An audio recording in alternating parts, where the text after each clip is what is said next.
Ever found something at a thrift store that felt like it was waiting just for you? For me, it was a phone.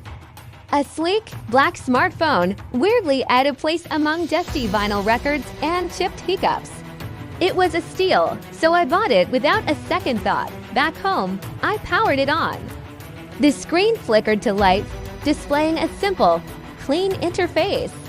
No apps, no contacts, just a messaging function. Weird, but for the price, who could complain? I tossed it on my bed and forgot about it. That evening, as I was about to head out, my new phone buzzed. A single text message. It read, "Don't forget your keys." I froze. My keys were sitting right on the counter, exactly where I always leave them and almost always forget them. I chalked it up to a bizarre coincidence, a leftover message from the previous owner. I grabbed my keys and left. A few days later, another buzz. I was in my room cramming for a history test. The message popped up. "Mom is gonna ask you to take out the trash in 10 minutes. I laughed it off. 10 minutes later, to the second, my mom's voice echoed from downstairs, "Leo, can you take out the trash?" My blood ran cold. This wasn't a coincidence. I looked at the phone, a strange feeling of excitement and dread washing over me. What was this thing? The next day, I decided to test it. I was waiting for the bus, and it was running late. I pulled out the phone, silently willing it to do something, and then it buzzed. Bus 42 will turn the corner in 10 minutes. I stared at the screen, then down the empty street. It felt like the longest 10 minutes of my life. I could hear my own heart pounding.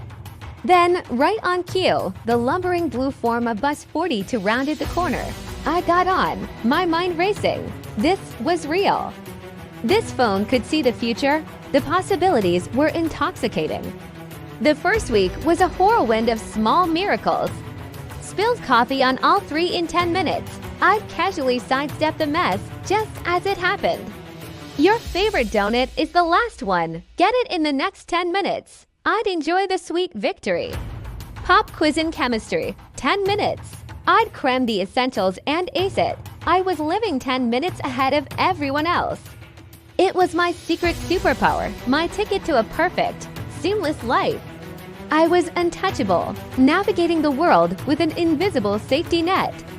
I started relying on it for everything. I wouldn't leave the house without checking it. It became an extension of me, a digital oracle in my pocket. But then, the tone of the messages began to shift. It started subtly. "You're going to have an argument with Sarah in 10 minutes." And sure enough, a casual conversation with my best friend would spiral into a pointless fight over nothing. The phone didn't just predict events, it felt like it was orchestrating them, setting up the pins for me to knock down. The predictions grew more specific, more personal. "Your dad will be disappointed by your test score in 10 minutes. I'd get the text, my stomach would clench, and then the inevitable conversation would happen, exactly as foretold. The phone was no longer a fun gadget, it was a source of constant anxiety.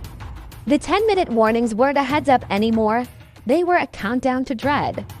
I started to feel like a puppet, my strings being pulled by these anonymous, prophetic texts. I tried to fight it. One afternoon, a message came through. "You will drop and shatter your favorite mug in 10 minutes." It was my dad's mug, the one I'd used every morning since I was a kid. "Not this time," I muttered. I carefully took the mug from the kitchen, carried it to my room with both hands, and placed it in the very center of my plush carpeted floor.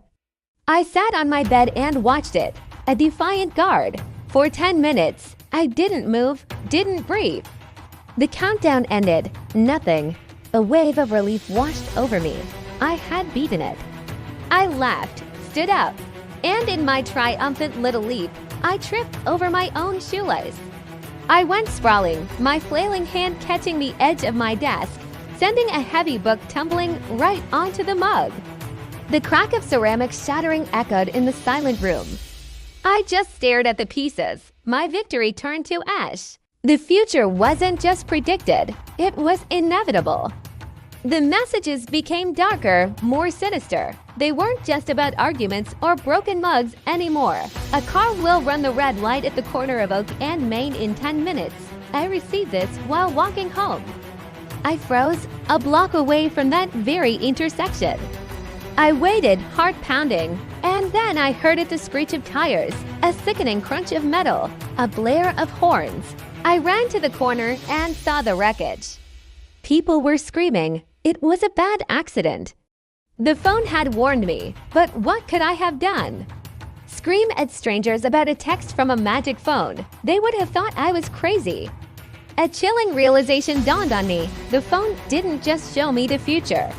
It made me a helpless bystander. I tried to get rid of it. I threw it in the trash, but the next morning, it was sitting on my nightstand, screen glowing softly. I smashed it with a hammer, piece by tiny piece, and tossed the fragments into a river. The next day, a brand new box from an unknown sender was on my doorstep. Inside was the phone, fully assembled, without a single scratch. It was part of my life now, whether I wanted it to be or not. The fun was gone, replaced by a suffocating sense of powerlessness. Then came the message that changed everything. I was at home, alone. The house was quiet. The phone buzzed on the table next to me. I picked it up with a trembling hand, my eyes scanning the screen. It was one simple, terrifying line. He's inside the house. My breath hitched. I looked around the empty living room. Was this a sick joke? My fingers flew across the screen, typing my first ever reply to the mysterious number. Who? Where? The response was instant. Look behind you in 10 minutes. My blood turned to ice. 10 minutes. I was trapped in my own home with something. Every creak of the floorboards, every rustle of leaves outside sounded like a footstep. The familiar shadows in my house twisted into menacing shapes. My heart hammered against my ribs like a drum. I was too scared to move, too scared to run. The phone felt impossibly heavy in my hand. I stared at its blank screen, the seconds ticking by like a death knell. The 10-minute countdown had begun, but this time, it wasn't predicting a spilled coffee or a late bus. It was predicting the end, my end, and all I could do was wait. The worst part wasn't the fear of what was coming. It was knowing exactly when it would arrive. The phone buzzed again. My time was up. Thanks for watching. If you want to hear more stories like this, make sure to like, subscribe, and hit that notification bell so you never miss an update. See you next time.